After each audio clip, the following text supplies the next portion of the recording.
Pemirsa, sistem keimigrasian di Bandara Internasional Igusti Ngurah Rai sudah berangsur pulih setelah terjadi gangguan pada Pusat Data Nasional (PDN) sejak Kamis 20 Juni 2024. Hal ini disampaikan Kepala Kantor Wilayah Kementerian Hukum dan Hak Asasi Manusia Provinsi Bali, Pramela Yunidar Pasaribu.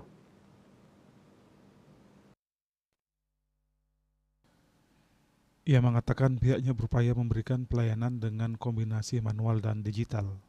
Pramela dikutip dari kantor berita Antara mengatakan dirinya meninjau layanan keimigrasian di Bandara Igusti Ngurah Rai.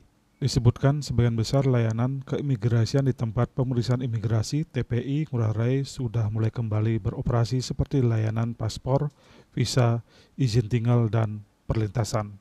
Selain itu, layanan imigrasi otomatis atau autogate juga berangsur pulih untuk mengantisipasi lonjakan penumpang dan memastikan kelancaran layanan. TPI Ngurah Rai masih menerapkan kombinasi layanan manual dan digital. Ia juga memastikan petugas imigrasi di TPI Ngurah Rai telah disiagakan untuk melayani para pengguna jasa dengan maksimal sehingga proses pemeriksaan keimigrasian dapat berjalan lancar dan mencegah antrean panjang. Sebelumnya, sistem keimigrasian di seluruh Indonesia mengalami gangguan akibat terjadinya permasalahan pada PDN. Gangguan itu berdampak pada terhambatnya layanan publik termasuk layanan keimigrasian seperti paspor, visa, izin tinggal, dan perlintasan. KMB Bali Pos melaporkan.